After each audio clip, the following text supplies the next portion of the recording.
మా ఛానల్కి స్వాగతం. చూస్తున్న వీక్షకులకు ప్రేక్షకులకు ప్రియ కాళభైరవ భగవద్బంధులకి స్వాగతం పలుకుతూ మమ్మల్ని ఎంతగానో ఆదరిస్తూ ఉండబడినటువంటి ప్రియ సోదర సోదరీమణులకు, సనాతన ధర్మ సంరక్షకులకు, జ్యోతిష్య అభిమానులకు అందరికీ కూడా ముందస్తుగా కాళభైరవ జయంతి శుభాకాంక్షలు. అలాగనే మనకు డిసెంబర్ 1వ తారీఖున కార్తీక మాసం ఆదివార అమావాస్య సందర్భంగా అందరికీ ఆ అమ్మవారు, ఆ కాళభైరుడు, ఆ జగన్మాత నిండు నూరేళ్ల ఆయురారోగ్యాలను ప్రసాదించాలని మనసారా కోరుకుంటూ ఈ వీడియో మీరు చూస్తున్నారు అన్నట్లయితే మీకు ప్రత్యక్షంగా కానీ పరోక్షంగా కానీ కాళభైరవ స్వామికి ఆశీస్సులు మీ మీద ఉన్నట్లే అని చెప్పి గమనించాలి. ఈ వీడియోను చివరిదాకా చూసి మనసారా కాళభైరవ స్వామికి దండం పెట్టుకున్నట్లయితే మీరు అనుకుంటున్నటువంటి అన్ని పనులలో విజయం మీ సొంతం, అష్టకష్టాలన్నీ తొలగిపోయి అష్టైశ్వర్య ప్రాప్తి కలుగుతుందని చెప్పి కూడా ఆశీర్వచనం. 1/12/2024 నుండి 15/12/2024 వరకు పుట్టినటువంటి వారందరికీ కూడా ముందస్తుగా జన్మదిన శుభాకాంక్షలు. గతంలో వివాహం చేసుకున్న వారికి వివాహ వార్షికోత్సవ శుభాకాంక్షలు. ద్వాదశ రాశుల్లో గ్రహ గమనాలు ఒకసారి వీక్షింపచేద్దాం.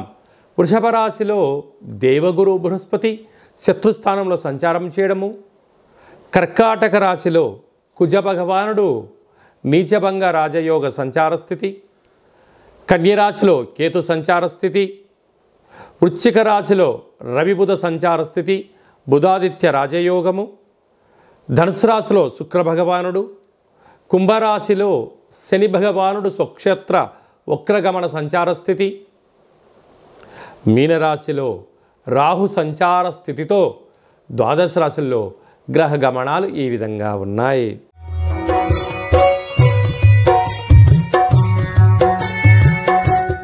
ధనుసు రాశి వారు ఈ ఆదివారం అమావాస్య కాళభైరవ జయంతి ఆంగ్ల సంవత్సరం చివరి రోజులలో, అంటే చివరి మాసం అవ్వడం వలన కష్టాలను దగ్గర తెచ్చుకోకుండా వీలైనంత వరకు ఐశ్వర్యాన్ని, ఆనందాన్ని ఎలా స్వాగతించాలో ఈ వీడియోలో సవివరంగా సంపూర్ణంగా తెలుసుకుందాం. ధనుసు రాశిలో ఏ నక్షత్రాలు వస్తాయనగా మూలా నక్షత్రంలోని 4 పాదాలు, పూర్వాషాఢ నక్షత్రంలోని 4 పాదాలు, ఉత్తరాషాఢ నక్షత్రంలోని 1 పాదం కలిపితే ధనుస్సు రాశి అవ్వడం జరుగుతుంది. చాలామందికి పుట్టినటువంటి కాల సమయంలో డేటా ఆఫ్ బర్త్లో లేనటువంటి కారణం వలన పేరు యొక్క మొదటి అక్షరాన్ని అనుసరిస్తూ ఆ రాశిని తెలుసుకునే ప్రయత్నం చేద్దాం. ఏ, యో, బా, బి, బు, ధ, బా, డా, బే అక్షరాల వారందరూ కూడా ధనుసు రాశి జాతకులే. ధనుసు రాశి యొక్క అధిపతి దేవగురు బృహస్పతి. ఈ రాశిలోనే శుక్రుడు సంచారం చేయడం వలన బంగారు ఆభరణాలు, విలువైన వస్తువులు, ల్యాప్టాప్లు, ఫోన్లు, విలాసవంతమైన వస్తువులు కొనుగోలు చేయాలి.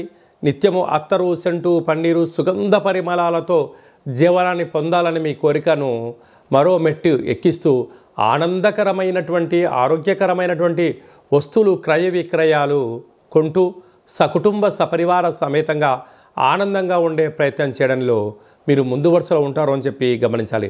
తృతీయంలో శని ఇటు తల్లిదండ్రులతో, అటు అత్తమామలతో, బంధువులతో, మిత్రులతో, సహ ఉద్యోగస్తులతో, సోదర సోదరీమణులు మీ ఎదుగుదలను చూసి ఓర్వలేకపోయిన పరిస్థితి ఉంటుంది. మీరు ఎంత ఎదిగే కొద్దీ ఒదిగి ఉండాలని చెప్తుంది. అర్ధాష్టమ రాహు శత్రువులు మీకు ఎక్కడో ఉండరు, ఇంట్లోనే బంధువుల రూపంలో, మిత్రుల రూపంలో, సన్నిహిత రూపంలో అలా మీ రూపాయి తింటూ మీ వెనక అనేక రకాలుగా ఇబ్బంది గురి చేసే పరిస్థితి ఉంటుంది. దయచేసి వారిని మీరు పెద్దగా పరిగణలోకి తీసుకోకుండా ఉండలేరు. తీసుకున్నారా అంటే మీ విలువైన సమయం ఉండదు అని చెప్పి గమనించాలి.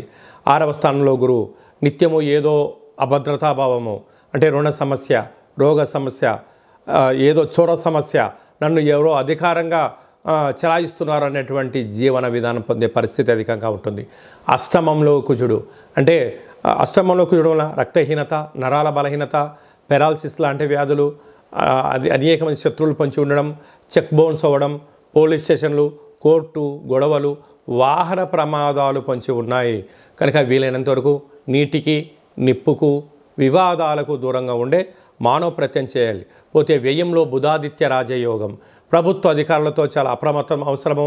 కరెంటు బిల్లుల విషయంలో కానీ, ట్రాఫిక్ చలానాల దగ్గర కానీ చెక్ బౌన్స్ అయినటువంటి కాల సమయంలో దాన్ని సరిదిద్దుకునే ప్రయత్నం చేయండి తప్ప దాన్ని విభేదించి నేను ఏదో సాధిస్తాను అనుకుంటారు. దీనివల్ల మళ్ళీ తిరిగి పోలీస్ స్టేషన్లు, కోర్టు సమస్యలు, పెనాల్టీలు అనేక రకాల ఇబ్బందులు గురవుతున్నాయి. ఇలాంటి కాల సమయంలో మనం వీటన్నిటిని అధిగమించడం ఎలా అన్నట్లయితే ఒక కూష్మాండ దీపాన్ని పసుపు రంగు క్లాత్ను ఏర్పాటు చేసుకొని నవధాన్యాలు లేకపోతే శనగపప్పును ఏర్పాటు చేసి కూష్మాండ దీపాన్ని వెలిగించి ఇంటికి మీకు దిష్టి తీసుకొని చాకలి వాళ్ళకు దానం ఇవ్వడం, లేకపోతే ప్రవహించే నీటిలో వేయడం, లేకపోతే గోమాతకు ఆహారంగా ఏర్పాటు చేయడం, బ్రాహ్మణుడికి దానం చేయడం వలన సకల గ్రహదోషాలు తొలగిపోయి ఐశ్వర్యం, ఆనందం మీ సొంతమవుతుందని చెప్పి గమనించాలి. ముఖ్యమైనటువంటి పండుగల గురించి క్లుప్తంగా, సవివరంగా, సంపూర్ణంగా తెలుసుకుందాం.